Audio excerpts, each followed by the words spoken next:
कार्यक्रम यहाँ पे कांग्रेस पार्टी के हमारे जिला अध्यक्ष की अध्यक्षता में रखा गया है, उसमें मुझे भी आने का शुभ अवसर मिला है। तो मैं सभी जो हमारे साथी कांग्रेस पार्टी में जुड़े हैं उनको बहुत बहुत बधाई और शुभकामनाएं देना चाहता हूं।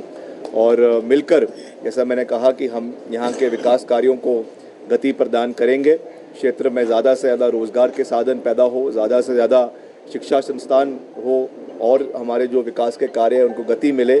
ये हमारी सामूहिक जिम्मेवारी है, नैतिक जिम्मेवारी है, जिसको हम पूरा करने का हर संभव प्रयास करेंगे। मुझे खुशी है कि लगातार जो हमारा कांग्रेस पार्टी का संगठन सृजन अभियान है, जिसमें पार्टी को मजबूत करने के लिए लगातार प्रदेश भर में युवाओं को, महिलाओं को और बुज़ुर्गों को भी, हर वर्ग को, मगर ख़ास करके महिलाओं और युवाओं को पार्टी से जोड़ने का जो अभियान हमारे पार्टी के अध्यक्ष विनय कुमार जी की अध्यक्षता में पूरे प्रदेश के अंदर चल रहा है, उसमें शिमला जिला में भी भरपूर योगदान दिया जा रहा है। हमारे जिला के अध्यक्ष भाई हरिकृष्ण हिमलाल जी और हमारे शहरी के अध्यक्ष इंदर जी की अध्यक्षता में बहुत से पार्टी में हमारे साथी लगातार जो है वो जुड़ रहे हैं।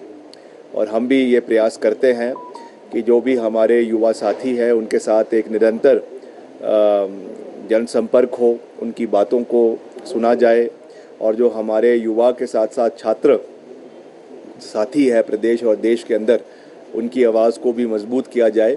तो उसी जो है आज उसी परिक्रम में आज करीबन 70 हमारे साथियों ने कांग्रेस पार्टी का दामन थामा है, जिसमें अधिकतर हमारे साथी जो है वो महिलाएं और युवा हमारे निर्वाचन क्षेत्र शिमला ग्रामीण से है, कुछ हमारे साथी चौपाल से भी है, क्योंकि अलग अलग ब्लॉक में ये कार्यक्रम करवाए जाते हैं। तो ये हमारा आज का जो कार्यक्रम है इसमें ये सब साथियों ने जुड़ा है और मैं इनको पूरा विश्वास दिलाना चाहता हूँ कि हम मिलकर क्षेत्र को आगे ले जाने के लिए प्रतिबद्ध है।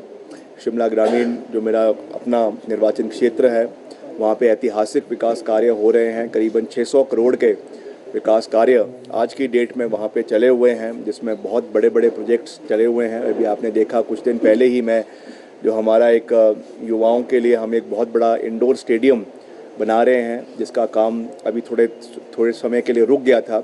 उसमें अभी हाल ही में हमने 10 करोड़ रुपए की स्वीकृति और बजट का प्रावधान किया है, जिसमें नशे से युवाओं को दूर रखने के लिए indoor boxing, indoor shooting range, करीबन 60 लेन्स की शूटिंग रेंज, जो अंतर्राष्ट्रीय स्तर की शूटिंग रेंज वहाँ पे बन रही है। उसके साथ साथ हमारा बॉक्सिंग, वॉलीबॉल, बैडमिंटन, ये सब चीज़ें वहाँ पे उपलब्ध होगी and it will be one of the best sporting infrastructure in Shimla district. जो हमारा शिमला शहर का इंदिरा गांधी खेल परिसर है, उससे 2 गुना बड़ा जो है वो इंडोर स्टेडियम कटासनी में बन रहा है। तो इस तरीके के बहुत से हम जो है कार्यक्रम कर रहे हैं युवाओं के लिए, महिलाओं के लिए, क्षेत्र के और सभी वर्गों के लिए। तो मुझे खुशी है कि आज हमारे बहुत से युवा साथियों ने कांग्रेस पार्टी का दामन थामा है और ख़ास करके जो हमारे स्टूडेंट्स वर्ग है वो कांग्रेस पार्टी से जुड़े हैं। आज आप देख रहे हैं कि जिस तरीके से नीट पेपर भर्ती में जो घोटाले दिख रहे हैं और जिस तरीके से जो क्रूरता के साथ छात्रों के ऊपर पहली बार ऐसा हुआ है कि दिल्ली में भारत के इतिहास में जम्मू कश्मीर को छोड़कर पहली बार जो है वो पैलेट गन्स का इस्तेमाल स्टूडेंट्स के ऊपर किया गया।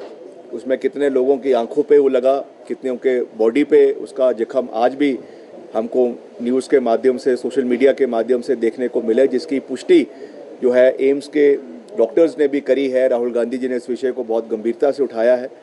और सबसे दुर्भाग्यपूर्ण बात है कि जो मंडी की सांसद है मोहतरमा, वो किस तरीके से इन जो है वो स्टूडेंट्स को कीड़े मकोड़े कह रही है। कभी कहती हैं कि ये जो है देश के ऊपर कलंक है, कभी कहती हैं ये कीड़े मकोड़े हैं, कभी कहती है ये गटर के जो है वो गटर छाप है, गटर प्राणी है। इस तरीके के शब्दावली वो लाती कहाँ से? पहले तो मैं ये पूछना चाहूँगा, क्या उनको कोई स्पेशल व्हाट्सएप यूनिवर्सिटी से कोई शिक्षा प्राप्त होती है जहाँ पे इस तरीके के जो है पर्यायवाची शब्द का वो प्रयोग करती है? जो शब्द हमें ख्याल में भी नहीं आते वो उसका इस्तेमाल देश के युवाओं के लिए कर रही है। इससे ज़्यादा दुर्भाग्यपूर्ण बात और क्या हो सकती है?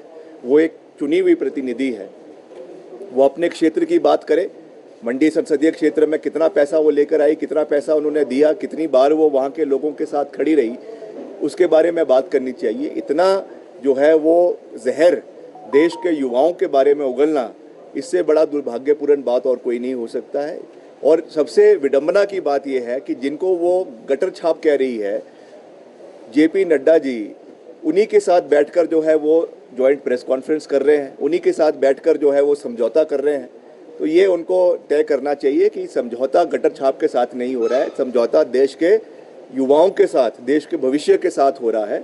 और इस तरीके की बातें एक चुने हुए प्रतिनिधि को शोभा नहीं देती है। तैयारी पूरी है हमारी और हम अध्यक्ष भी बनाएंगे, उपाध्यक्ष भी बनाएंगे और कांग्रेस पार्टी पूरी मजबूती से, हमने तो पीछे जब विपक्ष में थे, जब यहाँ पे जयराम जी की सरकार थी, उस समय भी कांग्रेस पार्टी ने यहाँ पे अपना जिला अध्यक्ष बनाया, उपाध्यक्ष बनाया।